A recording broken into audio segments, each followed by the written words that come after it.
Rasa malas, ragu-ragu, kurang disiplin, itu pribadi. Kalau jadi pemimpin jangan zalim. Yang disebutkan bukan orangnya, apa sebabnya? Pemaksiat juga begitu. Kalau dia mau tobat, itu dicintai Allah. Ya, dosa sebesar apapun pengen tobat, itu Allah sangat cinta. Dan terkadang memvonis diri, saya masih diampuni enggak? Dosa saya pernah begitu banyak, pernah membunuh, pernah mabuk, pernah zina. Bismillahirrahmanirrahim. Setelah Allah Subhanahu wa ta'ala menyampaikan kepada seluruh hamba-Nya bahwa dalam konteks berkehidupan di bumi itu akan ditemukan setidaknya 4 klasifikasi manusia berdasar keimanan mereka kepada Allah dan wahyu yang Allah turunkan kepada Nabi Muhammad SAW berupa Al-Quran. Ada golongan pertama yang meyakini dan meningkatkan ketakwaan dengan modal keyakinan itu yang diungkap di Al-Baqarah ayat 1-5. Ada golongan kedua yang menolak dan mengingkari Al-Quran, baik secara langsung dengan cara yang tajam, ataupun golongan kedua yang mengaku beriman tapi perilakunya bahkan mengingkari isi Al-Quran. Kemudian yang keempat adalah orang-orang munafik yang lisannya mengatakan beriman tapi hatinya berpenyakit. Golongan 3 dan 4 di ayat ke-6 dan 7, dan golongan 2 dan 3 di ayat 6 dan 7, serta golongan yang keempat di ayat 8 sampai dengan ayat 20 di surah Al-Baqarah. Di ayat ke-21 sampai ayat ke-22, Allah menyampaikan dengan penuh kasih dan sayang yang sangat mendalam, menginginkan seluruh hamba-hambanya 4 golongan ini mendapatkan kebahagiaan yang sejati, kesenangan dalam kehidupan di dunia sampai berpulang pada Allah Subhanahu wa ta'ala. Allah menginginkan yang kufur menjadi beriman, yang munafik pun bertobat menjadi mukmin yang taat. Karena itu Allah berikan jalan di ayat 21 untuk kembali menyembah Allah, kembali membangun hubungan baik dengan Allah, Sang Pencipta seluruh alam semesta, termasuk kita sendiri sebagai makhluk, sehingga dengan itu mendapatkan jalan kebahagiaan tadi yang disebut dengan jalan takwa. Maka untuk mewujudkan itu, Allah berkenan mengutus di setiap umat generasi dalam perjalanan waktu sampai kehidupan berakhir seorang hamba pilihan, Al-Mustafa, yang membawa misi sekaligus juga penetapan dari Allah Subhanahu wa ta'ala dan disebut dengan Rasul. Dalam menetapkan Rasul ini, maka disampaikanlah wahyu Allah berupa pengangkatan Nabi dan Rasul itu, dan spesifik untuk umat terakhir wahyu pengangkatannya berupa Al-Quran. Nabi Rasul terpilihnya yaitu Sayyiduna Muhammad sallallahu alaihi wasallam. Al-Quran yang diturunkan kepada Rasulullah sallallahu alaihi wasallam itulah kurikulum manhaj kehidupan yang diinginkan oleh Allah dengan semua firman dalam Al-Quran itu, membimbing semua manusia akhir zaman sampai kehidupan berakhir, supaya mereka, kita semua menjadi lebih dekat kembali dengan Allah, terbangun nilai takwanya dan mendapatkan kebahagiaan sejati di dunia dan di akhirat. Namun demikian, sejak risalah ini disampaikan dari mulai dakwah Nabi SAW di kota Makkah Al-Mukarramah sampai dengan di kota suci Nabawi Al-Madinah Al-Munawwarah, ternyata didapati di antara sekian yang menerima Al-Quran itu sebagai petunjuk kehidupan, ada orang-orang yang tidak berkeinginan Nabi dengan status sebagai Rasul itu, yang menolak kerasulan melekat pada pribadi Muhammad SAW. Ingat, bukan menyoal pribadi nabinya yang saleh, Gitu ya? Tapi menyoal kenapa sih Muhammad yang harus menjadi rasul? Satu, ada yang demikian. Ada yang kedua yang terganggu kepentingannya ketika Nabi menjalankan misi kerasulan. Nah, menyampaikan sesuatu yang baik itu disebut muslih namanya. Ingat ya? Kepribadian yang melekat pada diri menjadi baik itu solih namanya. Jadi bedakan antara solih dengan muslih, itu berbeda. Kalau kita secara pribadi baik, itu soleh. Tapi kalau ingin menebarkan kebaikan itu pada orang lain sehingga yang lain pun menjadi baik, itu muslih. Nabi ketika soleh, gelarnya banyak. Bahkan dari orang-orang jahiliyah sendiri. Abu Jahal, Abu Lahab, dan abu-abu yang lainnya itu sepakat menggelari Nabi Muhammad SAW dengan Al-Amin, orang terpercaya, orang jujur, orang paling mulia, orang paling baik, soleh. Tapi ketika muslih ingin menebarkan kesolehan itu sehingga semua mendapatkan percikan dari kemuliaannya, maka ada yang terganggu kepentingan-kepentingan dunianya dengan itu, maka mulailah menyoal Nabi SAW. Jelas di sini? Nah, saya ingin masuk dulu pada gambaran umum tentang hikmah besar sebelum masuk kepada tafsirnya. Saya ingin tegaskan kembali, jika di dalam Al-Quran, ingat kaidah ini ya, disebutkan nama spesifik, pada kejadian spesifik, waktunya spesifik, maka kejadian itu tidak akan dialami lagi oleh orang lain di masa depan. Kaidah umumnya demikian. Contoh, Maryam alaihissalam binti Imran. Dan di Quran selalu disebutkan dengan nasabnya, wa Maryam ibnata Imran, wa Maryam ibnata Imran. Maryam anak perempuannya Imran. Jelas? Beliau mengandung, melahirkan tanpa adanya pasangan yang menyentuhnya. Maksudnya, lihat kata-kata saya, bukan tanpa bapak ya. Kalau mengandung, melahirkan tanpa bapak banyak sekarang. Ya, walaupun ngaku Maryam bisa ditolak ya. Tapi tanpa disentuh laki-laki manapun, karena bahasa beliaunya walam yamsasni bashar. Tidak disentuh laki-laki manapun. Dan itu kalimat Qur'annya jelas, wa Maryam ibnata Imran, Maryam anak perempuannya Imran. Artinya kejadian seorang perempuan mengandung dengan izin Allah, melahirkan tanpa disentuh laki-laki manapun, hanya akan dialami oleh Maryam anaknya Imran. Ingat ya? Dan tempatnya spesifik nanti. Jadi nggak bisa klaim, oh saya juga dari Tambun, Maryam juga nggak bisa. Ya, jelas ya? Tapi kalau yang disampaikan inisial atau gelar, inisial atau gelar, seperti Firaun misalnya, itu kan gelar dari kata Faraoh ya, raja-raja ya. Ataupun misalnya gelar-gelar tertentu, Abu Lahab, tabat syada abi dahabiu watab misalnya, bukan nama aslinya. Atau keterangan umum yang menyebutkan sesuatu tapi tanpa dirinci namanya. Ini menunjukkan peristiwa dimaksud akan terjadi lagi di masa depan dengan tokoh yang berbeda, suasana yang tidak serupa tapi substansi yang sama. Ya, jelas sampai sini ya? Baik. Nah, ini pun ayat 23 itu Allah menyampaikannya dengan redaksi umum, bukan dengan redaksi khusus. Ya, jadi sekalipun yang terjadi pada masa itu adalah masyarakat Quraisy pada masa itu, ya, kufar baik di Mekah ataupun nanti yang di Madinah kalangan munafiqun, tapi ternyata kalimatnya disebutkan dalam bentuk umum yang mengalami Nabi, tapi nggak disebutkan nama nabinya di sini Muhammad. Ya, umum sifatnya. Baik, maka kaidah nanti dalam ilmu asbabun nuzul disebutkan demikian. Al-ibaratu bi'umumil lafzi la bi khususis sababi.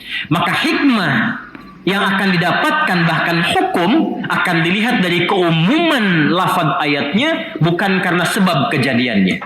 Jadi sekalipun ini pernah terjadi di masa lalu, Quran ingin memberi isyarat akan terjadi lagi di masa depan dengan tokoh-tokoh yang berbeda. Apa kejadian yang pertama? Pertama adalah isyarat orang-orang yang menjadi muslih, bukan soleh, maka resikonya selalu akan mendapatkan tantangan dalam menyebarkan nilai-nilai kebaikan itu. Jadi kalau Anda menjadi baik, tantangannya diri Anda sendiri. Ingin sholat berjamaah ke masjid, tantangannya diri Anda. Bisa nggak mengatasi rasa malas itu?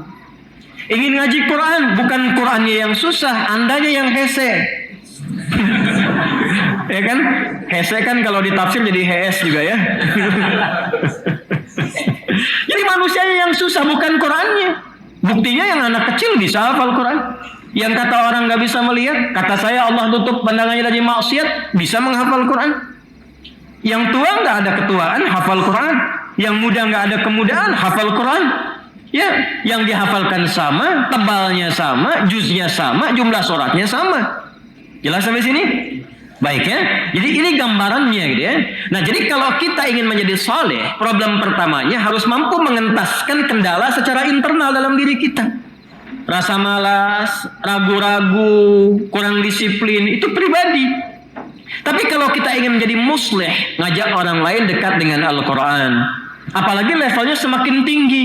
Berdakwah, menerangkan yang baik-baik, menjauhkan dari kemungkaran. Pasti otomatis akan mendapatkan penerimaan-penerimaan yang tidak seragam.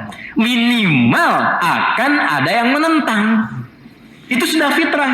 Jadi kalau jadi dai nggak mau ditentang, itu artinya keluar dari fitrah. Ya, jadi ulama tidak ingin diuji dengan pertentangan, itu artinya keluar dari fitrah. Ketika seseorang ingin jadi muslih, mau jadi alim kah, jadi dai kah, mubaligh kah, atau profesi macam-macam kah, sepanjang muslih. Anda misalnya seorang pedagang, ingin menjauhkan dari riba, pasti akan ada tantangan. Ingin ngajak orang lain menjauh dari riba, ada tantangan. Ingin mengajak orang lain ke masjid, amar ma'ruf, ada tantangan. Dan di antara tantangan yang mungkin ada, khususnya muslih yang meneruskan risalah Nabi, para ulama. Wa innal ulama'a warathatul anbiya. Dan ulama yang benar itu mewariskan warisan Nabi. Apa warisan Nabi itu? Wa innal anbiya'a lam yurithu dinaran wala dirhama. Dan Nabi enggak pernah mewariskan dirham dan dinar. Bukan amplop yang diwariskan. Ya, bukan tarif yang diwariskan. Jadi ulama yang benar itu walakinnahum warathul ilma. Akan tetapi para nabi dan rasul itu mewariskan pengetahuan. Jadi kalau mendapatkan ulama yang mengajarkan pengetahuan, ya, awas. Tanpa menghadirkan aspek-aspek duniawi yang kentara, itulah warathatul anbiya. Tidak diukur ilmunya dengan amplopnya. Apalagi meminta tarif misalnya. Nah, resikonya orang-orang seperti itu ketika menjadi muslih, itu pasti ada tantangan. Dan salah satu tantangannya adalah jika di zaman Nabi yang disoal adalah risalahnya melalui Qurannya, maka di era-era berikutnya akan ditemukan melalui misalnya keterangan-keterangannya. Ya, terjadi sekarang. Anda bisa melihat ada ustadz, alim, ulama, videonya dipotong, diadukan dengan ustadz lain, dipotong di soal potongannya, ada yang begitu. Ya, tujuannya apa? Bukan potongan videonya, tujuannya untuk menjatuhkan ulamanya sehingga fiqh, kredibilitas ulama itu turun, gak ada yang mau ngaji lagi. Padahal dari 10 persoalan 9 mungkin benar, satunya mungkin keliru. Apakah karena satu itu 9-nya dihilangkan? Nah, ini yang dilakukan orang dulu itu seperti itu. Qurannya disoal. Sebab kalau Qurannya disoal jatuh, itu jatuh kerasulannya. Jelas? Terjadi sekarang nggak? Nah, itu yang ingin saya maksudkan yang pertama di sini. Nanti itu ada masuk babnya. Ya, makanya hati-hati. Hati-hati ya. Kalau nanti menemukan misalnya siapa saja guru-guru kita itu dan terkenal baik, terkenal mulia dan sebagainya, tiba-tiba misalnya isu muncul potongan atau muncul di media A, B dan C sesuatu yang terpotong dan tidak dikonfirmasi dan terviralkan secara menyeluruh, itu pasti ada sesuatu yang tidak tepat di dalamnya. Nanti kalau sudah masuk ke Ali Imran ayat 83 kita akan masuk ayatnya. Wa idza ja'ahum amrum minal amni awil khaufi adza'u bih. Ada tipikal masyarakat sakit. Kalau menemukan sesuatu asal bisa jadi berita, mereka langsung broadcast. Oh, ayatnya ada. Kita kan baru ayat 23 Al-Baqarah. Nanti setelah Ali Imran kita dapatkan. Ya. Jadi broadcasting itu ada zaman jahiliyah juga. Ya, dan ada juga pelaku-pelakunya. Nanti kalau sudah masuk ke rinciannya saya tunjukkan satu-satu dan data sejarahnya kita turunkan. Ini bukunya, ini kitabnya, ini orangnya, ini tahqiqnya, ini biografinya sampai ke ujungnya. Supaya kita paham. Nah, kalau ada yang begitu pun bagaimana meresponnya? Ada ilmunya lagi. Bukan mencela, dari mulai meninggalkan sampai mendoakan. Indah kan? Indah nggak? Ya, jadi kalau ada sesuatu yang menyoal Qurannya, kata Quran jangan balas dicela, karena mencela yang tercela itu buang-buang energi. Nanti ada An-Nisa ayat 140 di Quran surah keempat ayat 140. Ya, وَقَدْ نَزَّلَ عَلَيْكُمْ فِي الْكِتَابِ أَنْ إِذَا سَمِعْتُمْ آيَاتِ اللَّهِ يُكْفَرُ بِهَا وَيُسْتَهْزَأُ بِهَا فَلَا تَقْعُدُوا مَعَهُمْ حَتَّى يَخُوضُوا فِي حَدِيثٍ غَيْرِهِ إِنَّكُمْ إِذًا مِثْلُهُمْ إِنَّ اللَّهَ جَامِعُ الْمُنَافِقِينَ وَالْكَافِرِينَ فِي جَهَنَّمَ جَمِيعًا. Telah tetap ketentuan dalam Al-Quran, jika ada orang-orang yang berupaya, hati-hati nih, menyoal Al-Quran atau mengotak-atik ayat Quran sesuai kepentingannya, atau mengolok-oloknya, atau mengolok-olok syariat, kata Quran jangan sibukkan dengan mencela, tinggalkan aja, acuhkan. Ya, itu sekarang kan problemnya banyak dilihat, ya kan? Di download, dilihat, di komen. Ya begitu di komen banyak menyebar. Kata Quran acuhkan aja. Kalau tayangan gak usah ditonton, ratingnya turun gak akan muncul lagi. Ya, jadi kontroversi itu karena banyak dibahas. Kalau ditinggalin ya sudah selesai. Ya, tapi indahnya kata Quran, hatta yakhudhu fi haditsin ghairi, sambil didoain sampai mereka mau sadar bahwa itu salah. Ketika mengerti bukunya nggak dibaca, kajian yang nggak diikutin, ditinggalkan, itu sadar ada yang salah, mereka mau balik lagi. Kalau sudah seperti itu, aja tunjukkan pada jalan yang baik. Indah nggak Qurannya? Indah. Jelas ya? Nah, kalau sudah paham itu, mari kita kembali ke ayatnya. Siapa golongan orang-orang yang menyoal Nabi itu? Dan sasaran utamanya itu dasar pengangkatan wahyunya. Ya, orang diangkat jadi gubernur, SK-nya digugat. Kalau SK-nya digugat, gak jadi gubernurnya kan? Jelas? Nah ini Nabi SK-nya digugat, surat keputusannya itu, ya pengangkatannya digugat oleh orang-orang ini, disoal. Ketika disoal nanti ujungnya akan dilekatkan soalan itu kepada Nabinya. Dimulai dari surahnya, dimulai dari Qurannya, dari situ dimunculkan stereotip, ya stereotip itu tuduhan-tuduhan atau hal-hal yang tidak bagus kepada Nabi Muhammad SAW. Ya, kita bacakan sekarang ayatnya. Kalau sudah paham konstruksi ini, mari kita bacakan ayatnya. Bismillahirrahmanirrahim. Wa in kuntum fi raibin mimma nazzalna ala abdina. Wa in kuntum, dan jika kalian. Nanti kita akan lihat siapa kalian di sini ya. Fi raibin, mengalami keraguan, bahkan menghadirkan hujatan dan tuduhan. Mengalami keraguan, bahkan menghadirkan hujatan dan tuduhan. Kata raib dalam bahasa Arab bukan sekedar ragu, ingat itu. Kalau ragu saja setengah dari yakin, ya yakin itu kan 100%. Kalau 50% antara yakin dan tidak, itu syak namanya. Sin besar, syak. Sin besar dengan kaf, syakkun. Jelas? Tapi kalau ragunya disertai dengan tuduhan dan hujatan, dan tidak ada dasar untuk menuduh dan menghujat itu, karena itu ditafsir akan ditemukan la hujjata wala hajjata. La hujjata wala hajjata. Tidak ada hajat, ya tidak ada hujjah. Kalau keraguannya disertai dengan tuduhan dan hujatan, maka berubah kalimatnya dari syakkun menjadi raibun. Jelas? Katanya besok Ustaz Ali khutbah ya di Masjid A. Wah, masa sih? Iya katanya, saya ragu kemarin aja dibilang khutbah nggak jadi kok. Memang Ustaznya kadang suka pelin-pelan. Nah itu ya, ragu dan ada tuh tuduhan. Itu raib namanya. Nah ketika Quran menggunakan kata raib, artinya golongan ini bukan sekedar meragukan, tapi sekaligus mengemas keraguan itu sebagai kamuflase dari tuduhan. Intinya nuduh Nabi, menghujat Nabi, cuman dikemas dengan kemasan yang seakan terlihat halus. Ya, saya ragu sama Muhammad deh, masa iya sih Rasul? Ya, kemarin aja dia bilang ke sana ke Aqsa, cuman semalam bolak-balik, kita aja 3 bulan, ya kan?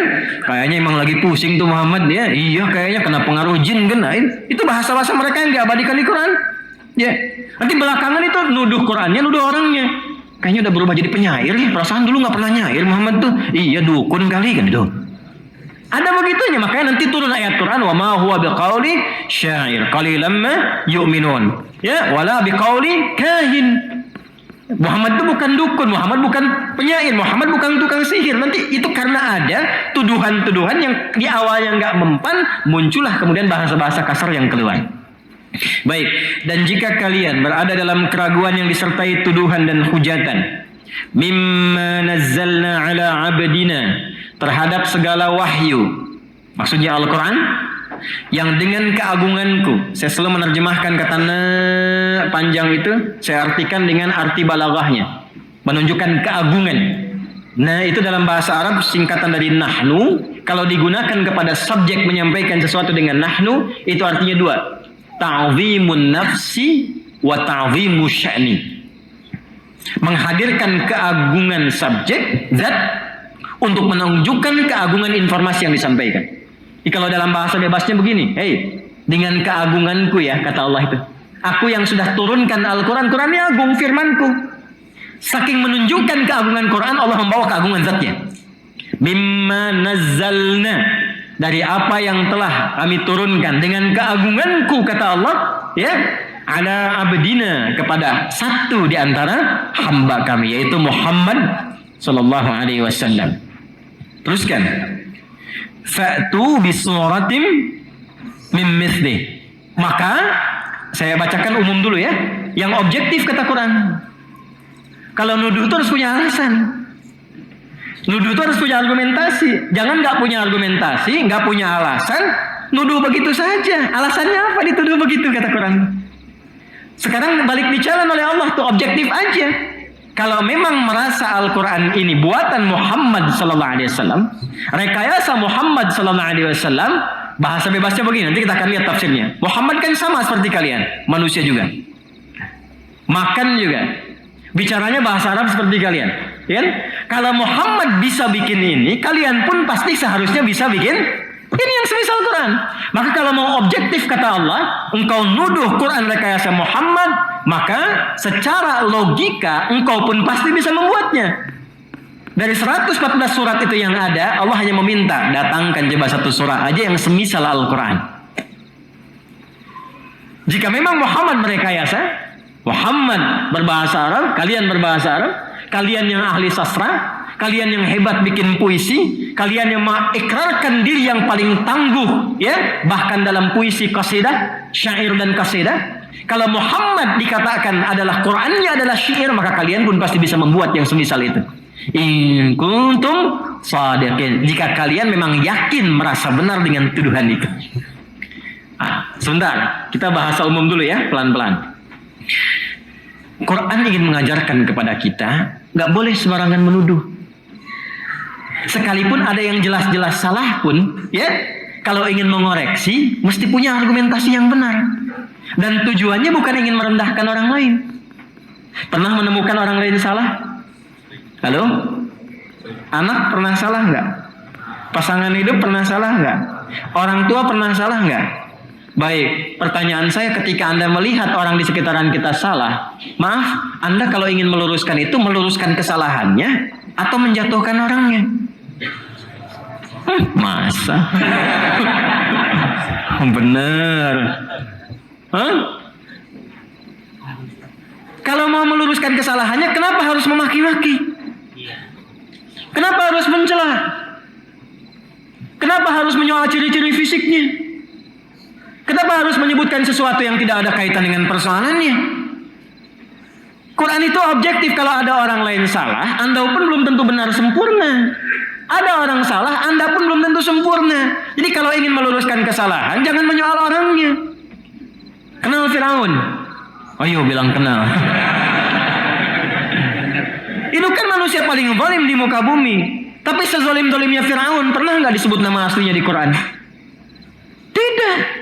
Karena kesalahan itu muncul bukan karena nama orangnya, karena pengaruh jabatan yang melekat pada dirinya. Karena itu Quran datang untuk meluruskan, kalau ada jabatan melekat jangan disalahgunakan. Itu poinnya. Kalau jadi pemimpin jangan zalim. Yang disebutkan bukan orangnya. Apa sebabnya? Sehingga ketika ada orang dengan nama yang sama, tidak ketularan atau kecipratan keburukannya. Paham nggak? Coba kalau Firaun misalnya diungkap-ungkap, ketemu namanya, tiba-tiba ada yang namanya sama dengan sekarang. Dapat jeleknya kan? Iya kan? Nah, itulah adabnya Quran, indahnya itu seperti itu. Ya, maka Quran mengajarkan kepada kita, memang tidak ada yang sempurna. Tapi kalau kita ingin mengoreksi sesuatu, koreksi yang objektif. Datang bawa hujah. Kalau nggak paham, jangan nyoal yang paham. Ini baru belajar sudah bilang ustadznya bidah. Kan jadi masalah gitu. Dengan dengar dulu, kalau nggak sepakat, tanya. Kalau misalnya tidak masuk atau tidak sepakat atau mungkin tidak cocok, tidak harus menjelek-jelekan. Sudah belajar kepada yang cocok, bangun silaturahim yang baik. Nafsi-nafsi akhirnya hisabnya di hadapan Allah Subhanahu wa taala. Jangan sampai perbedaan itu menjadikan tidak bisa minum teh bersama. Tetanggaan kok nggak saling sapa? Assalamualaikum akhi. Kan bukan manhaj misalnya, kan agak repot juga. Ya, itu yang diperbaiki. Itu yang diperbaiki. Berbeda tidak ada masalah. Tapi datangkan apa? Hujjah. Jelas ya? Datangkan bukti, datangkan argumentasi. Kalau tidak sepakat dalam argumentasi pun, bahkan dalam akidah pun apa? Lakum dinukum indah. La ikraha fiddin. Islam itu indah sekali. Jelas ya? Paham sampai sini? Baik, jadi kata Al-Quran, kalian ini kok aneh katanya kan? Menuduh Muhammad SAW, menyoal Al-Quran, hujahnya tidak ada. Nggak ada kebutuhan dengan itu, hanya untuk menjatuhkan Muhammad SAW saja. Merasa benar dengan tuduhannya, tapi tidak punya bukti untuk menyoalnya. Jika memang benar apa yang kalian katakan Al-Quran rekayasa Muhammad, kalian pun pasti bisa membuat yang seperti itu, karena kalian manusia yang sama, orang Arab yang fasih dan terbiasa membuat syair. Makanya Muhammad SAW, Rasulullah SAW, Sayyidina Muhammad SAW ditetapkan oleh Allah ummi, bahkan tidak pernah membuat syair, supaya tidak dituduh bahwa Quran itu produk syairnya Muhammad SAW. Jelas? Oke. Yuk kita lihat, teruskan ya. Saya ingin bahas dulu sebentar dari segi bahasa Arabnya. Ya, tapi ini agak tinggi ya, agak tinggi. Kita nggak ngaji di nahwu yang dasarnya, tapi kita lebih ke sisi balaghahnya. Wa in kuntum fi raib. Saya mau masuk ke kuntum dulu. Kuntum ini fi'il madhi naqis. Kalau kita ngaji nahwu. Ya, jadi kana wa akhawatuha. Jadi kana yakunu ya. Fi'il madhi naqis. Ya, dari kemudian menjadi kuntum karena bersambung dengan dhamir muttasil, antum. Satu itu. Yang kedua, jika kata kuntum bertemu dengan fi'il mudhari setelahnya. Fi'il mudhari itu ciri gampangnya yang ada anita depannya, hamzah, nun, ya dan ta. Namanya mudhari. Maknanya progresif, sekarang berkelanjutan sampai nanti. Maka kuntum itu berubah fungsinya menjadi penguat. Dalam bahasa Arab disebut taukid. Paham? Tidak. Gampangnya begini. Buka Ali Imran ayat 31. Quran surah ketiga Ali Imran ayat 31. Sini, mau sini. Ada? Paling kiri agak ke atas sedikit. Qul in kuntum tuhibbunallaha. Ada ayatnya? Fattabi'uni. Nah, di situ kuntum, setelah kuntum ada fi'il mudhari tuhibbuna. Ada? Qul in kuntum tuhibbunallaha. Maka fungsi kuntum di situ itu sebagai taukid, penguat, menunjukkan keseriusan. Jadi cara menerjemahkannya begini. Dan jika kalian serius mencintai Allah. Begitu cara menerjemahkannya. Katakan Muhammad SAW, viralkan kepada seluruh hambaku, kepada semua umatmu. Sampaikan, jika kalian serius mencintai Allah. Cinta dengan serius cinta beda tidak? Beda kan? Ya, aku mencintaimu. Nah, itu semua bisa mengatakan demikian.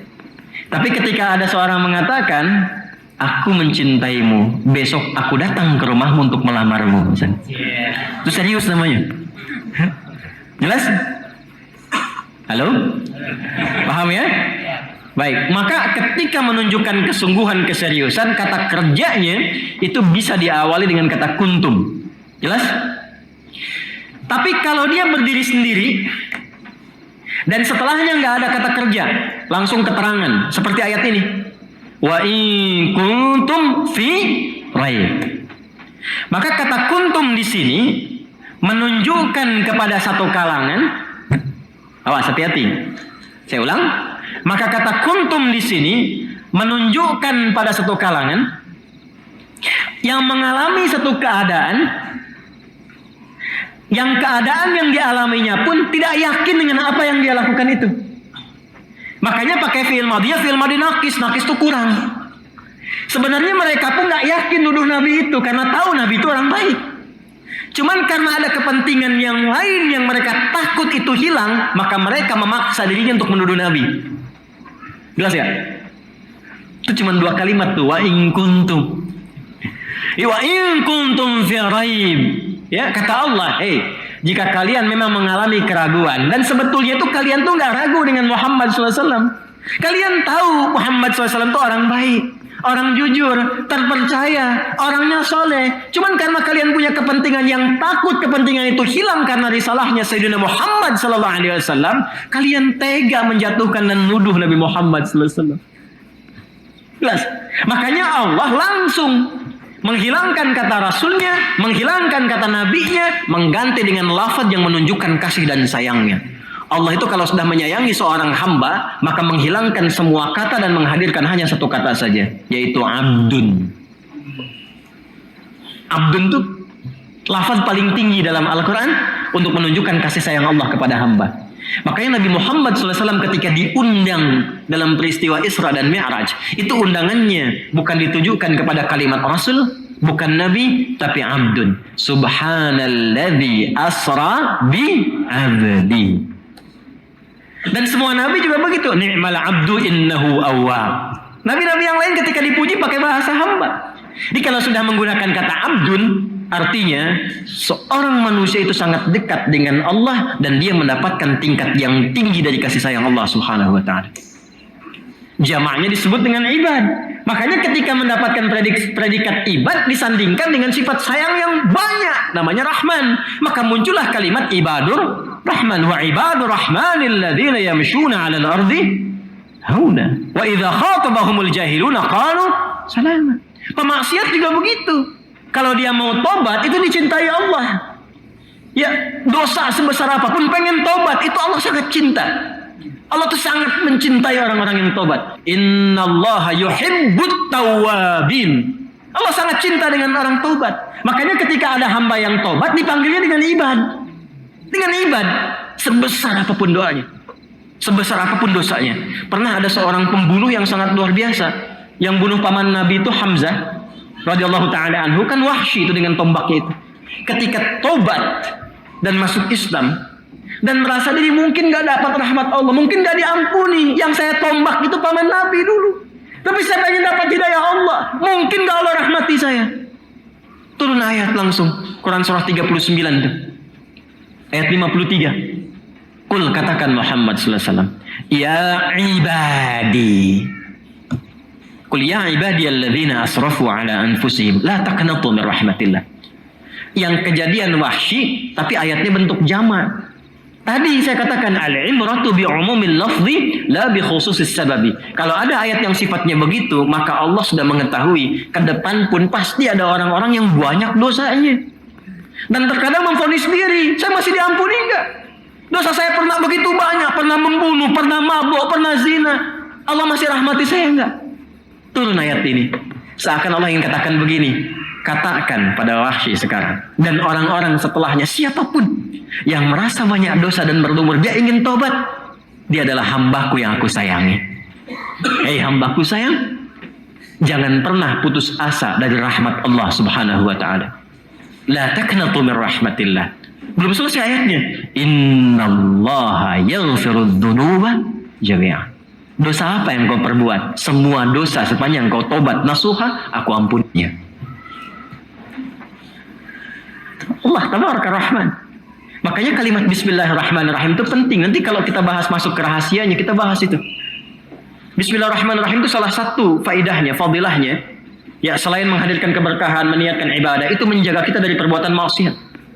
Karena kalimat Rahman yang melekat di dalamnya bukan hanya rahmat dunia, ya, tapi juga berupa kasih sayang Allah yang menjaga dari perbuatan maksiat. Ya, ya? Makanya nggak ada orang korupsi pakai Bismillahirrahmanirrahim, ya. Supaya dosanya kurang dikit, Bismillahirrahmanirrahim. Justru dosanya berlipat itu. Paham sampai sini? Baik, ya. Nah, maka kita ingin sampaikan di sini kata abdun itu mahal sifatnya. Maka Allah seakan ingin mengatakan begini, ini hambaku yang paling aku sayangi, ini Muhammad ini. Aku saja sayang, ya, sama Rasulullah SAW. Ini Muhammad SAW ini aku sayangi. Ya, ini hambaku yang paling aku sayangi, kamu tuduh, kata Allah. Ya, jadi jangan sembarangan sama Rasulullah itu. Jangan sembarangan. Hati-hati itu. Itu ketika turun ayat surga yang menjamin Nabi, itu penutupnya adalah orang-orang yang menyoalmu Muhammad SAW terputus semua keberkahannya dariku. Ya, itu satu-satunya Nabi dan Rasul yang masa hidupnya sudah turun jaminan surganya. Inna a'tainaka fasalli lirabbika wanhar. Inna syani'aka huwal. Allah sudah turunkan tuh. Dan untuk mendapatkan predikat itu nggak mudah. Makanya jangan sembarangan sama Rasulullah SAW. Ya, berdusta mengatasnamakan Nabi, mencatut nama Nabi, ya, mencatut nama Nabi untuk kepentingan duniawi tertentu atau apapun itu maaf, ancamannya itu pasal ancamannya itu sudah pesan kapling di neraka itu. Ya, man kadzaba alayya muta'ammidan falyatabawwa maq'adahu minan nar. Siapa yang sengaja berdusta mencatut namaku, maka seakan-akan ia telah bersiap pesan kafling satu tempat di neraka. Artinya statusnya tinggi di hadapan Allah itu. Ya, dan di antara yang paling tinggi menyoal Nabi itu menafikan risalahnya, menyoal Qur'annya. Ya, jadi kalau ada orang sekarang ikut-ikutan misalnya ini Quran produk budaya, ya Quran rekayasa, ada produk budayanya di era Nabi Muhammad SAW, itu besar itu di hadapan Allah itu dosanya. Ya, makanya kalau ada karya demikian, nggak usah dibaca, nggak usah diikuti. Kalau ikut-ikutan seperti itu, nanti An-Nisa diancam. Ya, di surah yang keempat itu, Junto 140. Ayat 140 itu. Iya, Junto 1 dan 2, karena satu baris, dua baris ke bawah itu.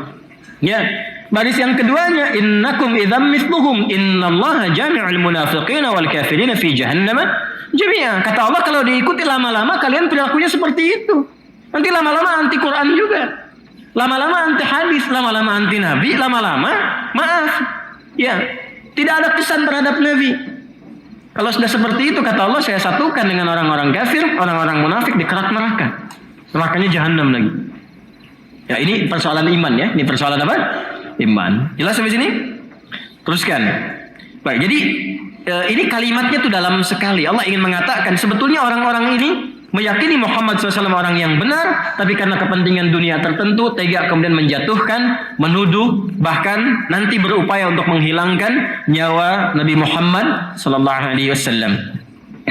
Fa'tu bi suratin min mithli, maka kalau engkau memang benar-benar menuduh yang fair, kata Allah, bikin argumentasi yang benar, datangkan yang semisalnya, bikin yang serupa. Kalau memang kalian mengatakan ini rekayasa Muhammad sallallahu alaihi wasallam, kalian pun tentu bisa membuat yang serupa. Wad'u syuhada'akum min dunillahi, karena kalian telah menyoal Quran, kalian pun telah menentang Allah secara langsung dan menjatuhkan Rasulullah sallallahu alaihi wasallam. Maka kalau kalian merasa mampu membuat itu atau bahkan tidak mampu, silahkan cari partner. Ajak. Nah, tolong dituliskan dulu sebentar, tolong tulis. Kalau nggak bawa catatan di handphone boleh. Tulis dulu. Karena ini belum ada di sini. Ya, belum ada di sini, tuliskan dulu sebentar. 1. Quran surah 17. Ayat 88. Al-Isra ayat 88. Sudah? Quran surah Hud surah 11 ayat 13. Sudah? Quran surah Yunus ayat 38. ayat 38. Sudah? Kalau sudah, beri keterangan bawahnya. Makkiyah. Makkiyah.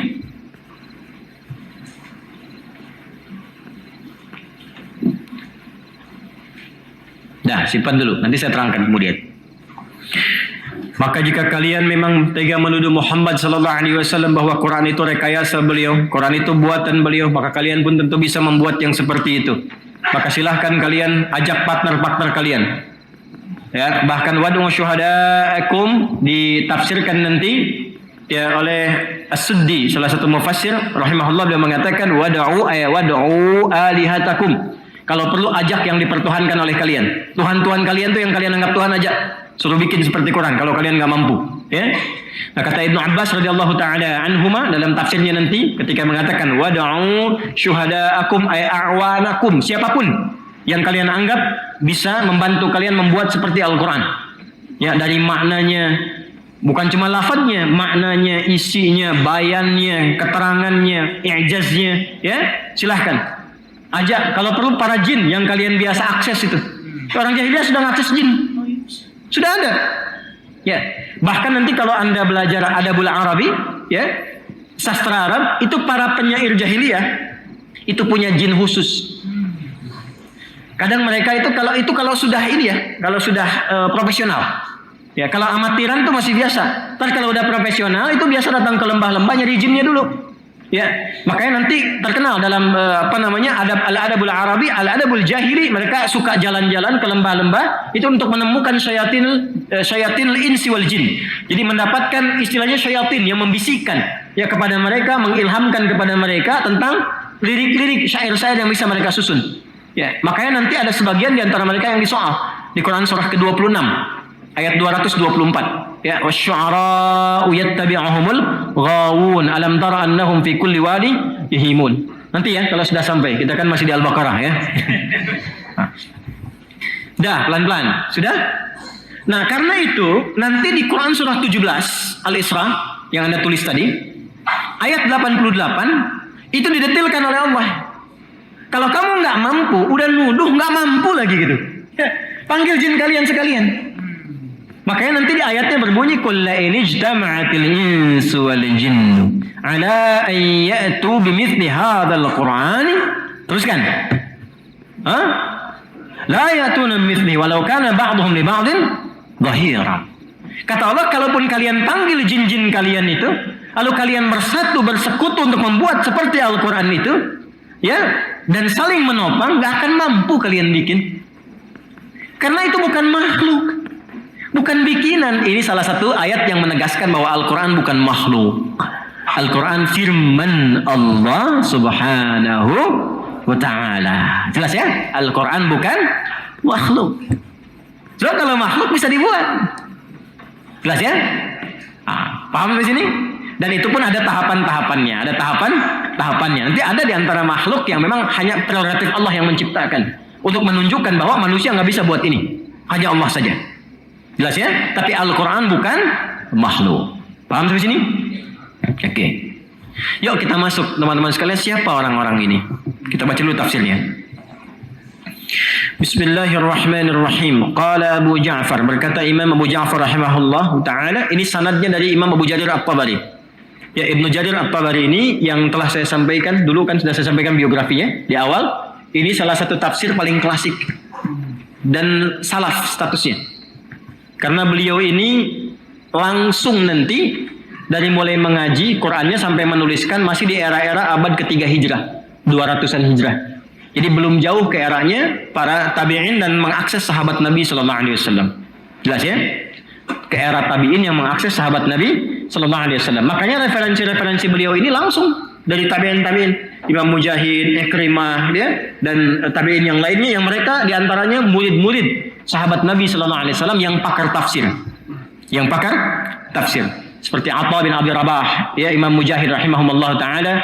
Kemudian siapa lagi misalnya ada Imam Taus, ya. Siapa lagi misalnya Imam Ikrimah, itu muridnya Ibnu Abbas radhiyallahu taala anhuma. Ibnu Abbas siapa? Ya, selain juga keluarganya Nabi sallallahu alaihi wasallam, anak pamannya Nabi sallallahu alaihi wasallam Al-Abbas bin Abdul Muttalib, juga beliau adalah murid Nabi langsung, spesialisasi Al-Qur'an. Wa hadza min Allah azza wa jalla ihtijajun li nabiyhi Muhammadin sallallahu alaihi wasallam. Ayat ini adalah ayat yang menguatkan hujjah. Hujjah itu bisa diartikan argumentasi, bisa diartikan pembelaan. Jadi kalau kita ingin lengkapi, ayat ini adalah yang menegaskan pembelaan atau argumentasi langsung dari Allah Subhanahu wa taala terhadap nabinya, yaitu Nabi Muhammad sallallahu alaihi wasallam, ala musyriki qaumihi minal arabi wa munafiqihim, yang membebaskan beliau dari tuduhan orang musyrik dari kalangan kaumnya di masyarakat Arab dan orang-orang munafik. Awas, hati-hati. Berarti di sini ada dua. Yang satu disebutkan musyrik dari kaumnya, yang kedua apa? Munafik. Perhatikan istilah ini ya. Kalau ada istilah musyrik, perhatikan baik-baik. Yang terkait dalam Al-Quran itu umumnya fase Mekah, untuk menunjukkan orang kufur yang ada di Mekah. Jelas ya? Orang-orang kafir yang ada di mana?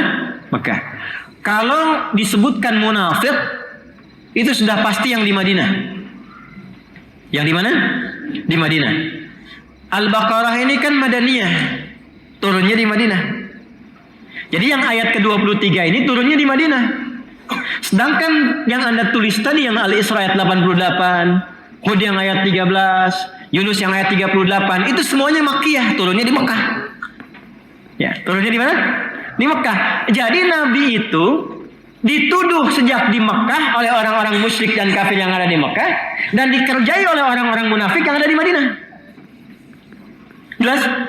Jadi saya ingin katakan kepada Anda pelan-pelan, kalau munafik itu mengaku Islam nggak di lisannya? Disebut munafik itu mengatakan Islam di lisannya, cuman hatinya berpenyakit. Maka seakan-akan ini memberikan kesan kepada kita bahwa nanti akan ditemukan di era-era mendatang orang yang kena penyakit nifak atau orang munafik yang diantara pekerjaannya senang menuduh Al-Quran, selain orang-orang kafir dan musyrik. Jadi kalau orang-orang yang tidak beriman menuduh Quran, dalam tanda petik ya, bisa dikatakan dalam tanda petik wajar karena nggak iman.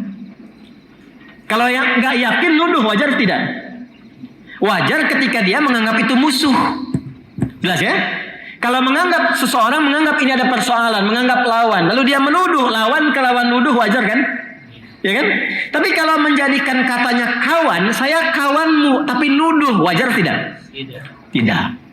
Tapi yang dua-duanya, kata Al-Quran ini, baik yang dianggap wajar, yang menganggap dirinya lawan terhadap Quran, atau mengatakan kawan tapi menuduh, akan ditemukan di masa-masa mendatang yang tidak beriman atau belum beriman dan menganggap Quran sebagai ancaman, akan ditemukan orang-orang yang menyoal Quran. Ada sekarang begitu? Ya. Ada. Bahkan ada yang menulis novel Quran sebagai ayat-ayat setan misalnya. Ada yang mengolok-olok dan sebagainya. Ada yang begitu. Artinya yang disampaikan Quran itu nyata kebenarannya. Kedua, ada nggak yang mengaku Muslim tapi hobinya nyoal Quran? Ada nggak? Ada. Anda kalau belajar pemikiran dan suka baca majalah-majalah pemikiran akan ditemukan itu.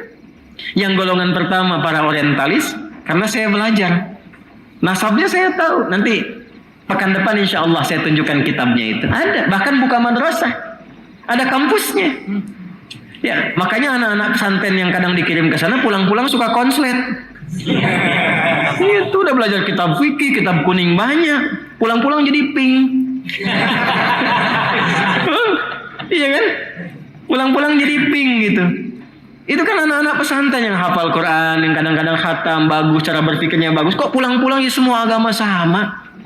Menuju pada Tuhan yang sama, caranya beda-beda. Proses merekonstruksi Al-Quran. Al-Quran produk budaya, bikin buku. Dan ketika dilihat alumni pesantren, ya kan? Kapan jadi begitu? Nah, setelah ternyata ketika kita telusuri, salah satunya belajar ke tempat-tempat orang yang memang menyoal Quran. Kan aneh belajar Islam ke tempat orang yang ya, yang tidak sejalan dengan Islam. Bahasa halusnya kan begitu. Ya?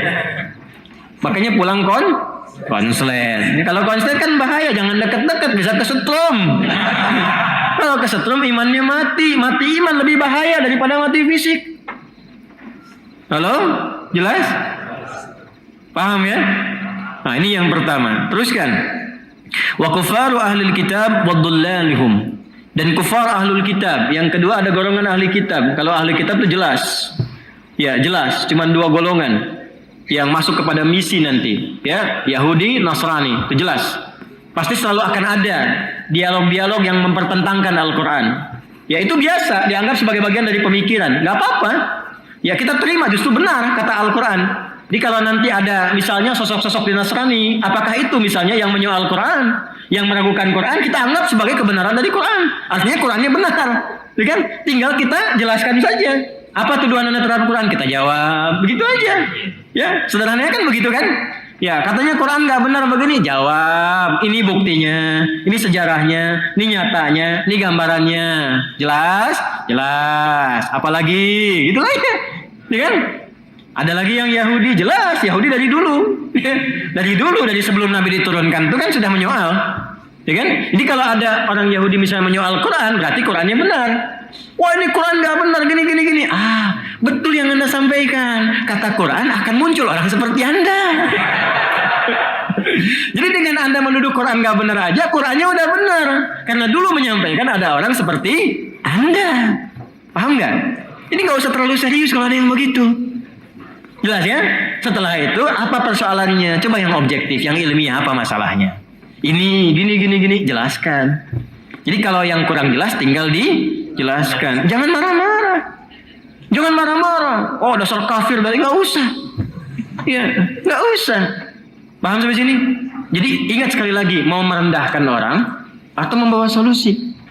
Quran itu indah sekali, bahkan pada yang beda keyakinan pun jangan menjatuhkan. Paham ya? Halo, paham tidak? Paham. Baik, teruskan. Wadhullaluhum, dan agen-agen penyesatnya. Artinya apa? Akan ada memang yang berkonsentrasi ya belajar untuk nyari kesalahan Quran aja. Akan ada yang begitu itu. Terbukti nggak? Gini aja paling gampangnya. Jangan sekarang lah, pulang dari sini aja. Kalau sekarang nanti keganggu kajian tafsirnya. Ntar pulang dari sini, googling. Ya. Bisa tulis mu'alaf atau siapapun yang mencari kesalahan Quran muncul. Dan tidak sedikit orang yang masuk Islam yang asalnya ingin mencari kelemahan Quran. Coba silahkan cek itu. Dan itu orang-orang pintar semua itu. Ya, orang-orang pintar yang belajar, yang serius, yang detail, tiba-tiba mendapatkan kegamangan, menemukan Quran dikaji. Ada yang objek pelajarannya nyari kesalahan Quran, ada. Begitu dicari nggak ditemukan, malah masuk Islam. Iya. Ada yang begitu. Ini menunjukkan Qurannya benar. Ya, dulu saya awal 2000-an itu masih ada selebaran-selebaran tuh. Ya, yang berusaha menyoal Quran atau memalingkan isi Quran dan sebagainya. Artinya apa?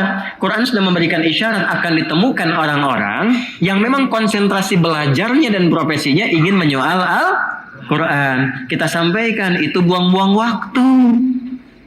Kenapa? Karena orang yang paling tahu bahasa Quran pun orang jahiliyah dulu pernah mencoba, cuman nggak mampu. Ditantangin sama jin-jinnya sekalian. Orang sekarang nggak paham bahasa Arab dengan baik, nggak sebagus orang dulu, dan nggak punya partner sehebat orang dulu dari kalangan jin. Ingin ikutan nyoal, pasti gagal, Joni. Jelas? Paham ya?